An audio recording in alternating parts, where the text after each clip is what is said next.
and welcome to the Terry White Tech Blog, and today we're here to take a look at one of the highly anticipated iPad accessories, and it is the camera connection kit. Now I say kit because it's actually two pieces that come with it.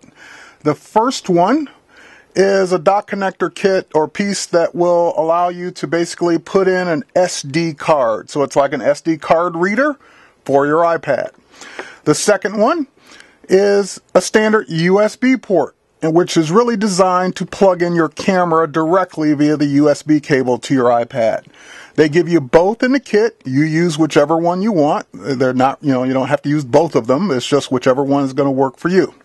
Now, I have a bonus tip at the end for the USB one, but let's go ahead and take a look at the SD card reader, which is the one that most people are going to use for their cameras. So we'll just go ahead and plug that into the bottom. It fits in just like any other standard dock cable or connector. Then I have an SD card, which I'll go ahead and just put that in. There's no additional software needed to install. Everything's built into the iPad already. Now what it's doing is it's reading that entire card, and eventually it will start to bring up the thumbnails, and that card has a ton of stuff on it, including videos.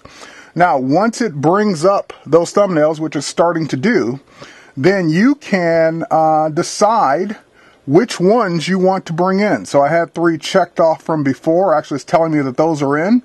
So I want to bring in this one and this one. So I've just basically enabled 2 photos. Of course, you can say import all. So now I'll just tap the import button at the top. And again, I get the import all or import selected. I'm going to say import selected. And now it's copying those 2 photos from the card directly onto the iPad's internal memory.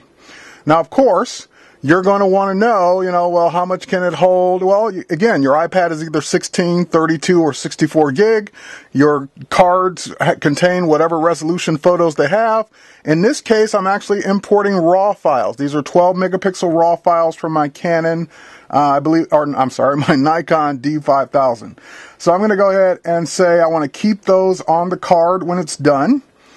And that's pretty much it. It's imported those. It doesn't really do anything else after that. Now you can go to your albums and you will see your last import. So those are the 2 photos that I just told it to import. I can tap on a photo to go to it and do whatever I want to do with it. It's like it's in my library on the iPad. So at this point, I can take the card out, take the card reader out. I am done with it at this, from the standpoint of using the card. Now I can do whatever I want to do with it on the iPad. Now as a test, I did do an email from this photo to my computer just to see what I would get. Would I get the RAW file, or would I get the JPEG, or would I get a JPEG conversion? And to my surprise, it actually sent the RAW file. It sent a nice, I think it was 6 megabyte size file. That was the actual NEF file from the camera. So it's not doing any conversion. It's just basically backing up your photos. And because the iPad can both display RAW and JPEG, it's letting me see it. Now, let's talk about, we'll get to editing in a moment, but let's talk about the other connector. Now, the other connector has a standard USB port on the bottom, and again, it's designed for your camera. You would plug your camera in directly, and most people don't do that. They like to use a card reader. However, one of the complaints about the kit is that it's SD and not compact flash. A lot of professionals are using compact flash out there, and so there's no way to connect this directly. So rather than have to plug in the USB cable, which would work on your DSLR, bringing in those images off a compact flash card, I've got a better solution if you find one that works. Here, let me show you. I'm going to go ahead and plug this in. And I'm going to plug in a standard USB cable. And again, this would be normally going to the, let's get that in there. This would normally be going to the camera, but instead, I'm going to plug it into a Belkin card reader.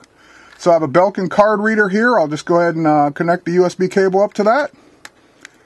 And I get the light letting me know it's active and ready to go. And now I will put my compact flash card in the reader itself. And voila! It's giving me the choices of bringing in the photos off the compact flash card, which is on a reader. So I can do the same thing. I can select the photo to import. I can say import selected, and it will then bring in that photo or copy it just as if it were connected to the camera, and again, give me the option of deleting it off the card or keeping it. I want to keep it. All right, so at that point, we have now done the unthinkable. We've actually used a card reader instead of the actual camera. Now, here's the downside to this. Here, we'll take this one out, we'll unplug this, and at this point, I wanted to try another card reader. This is a Sandisk card reader, one of my favorite ones. And so I plugged it in. Tried to plug it in. Upside down, there we go. So I plugged it in, and I got the light, and I put in my card, and the first time nothing happened, but this time it did. So what it was is that the cable that I was using was not the cable that came with this reader, and apparently this reader has a slightly recessed input, so I had to make sure I used this cable to work. So the downside is, or the test is, you want to make sure that you use either the cable that came with the reader, just in case, or you want to test the reader first. Now again, I've tried it with a Belkin, and I've tried it now with a Sandisk, and in this case, here we'll go ahead and grab a photo from the Sandisk one, and we'll say import selected, and it's copying that one right off the card, from the card reader, and I'm going to say keep. However, if I'd have just went ahead and tested it with the other cable, even though the light came on, the orange light came on, it never wanted to copy the photo. So I would have just assumed it didn't work. So just be mindful of the cable situation that came with your reader. All right, so now what do we do with these once we have them in? So let's go to albums here. And let's say we go to some of the imported photos here. We'll just tap that catalog or that library. And now I'll tap, or actually, let's get out of that for a minute. Let's go actually to a photo editing application.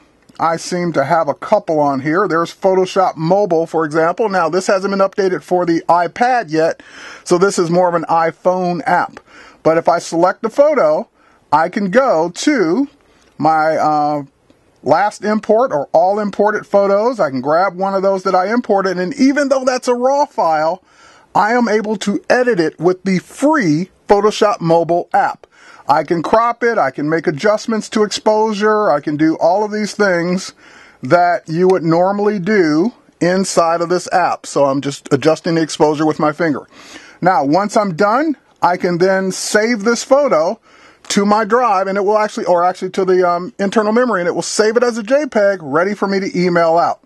Now that's one application, and again, Photoshop Mobile is free. There's also PhotoGene for the iPad, and I'm going to say cancel my last session. We're just going to go ahead and grab one of the photos again.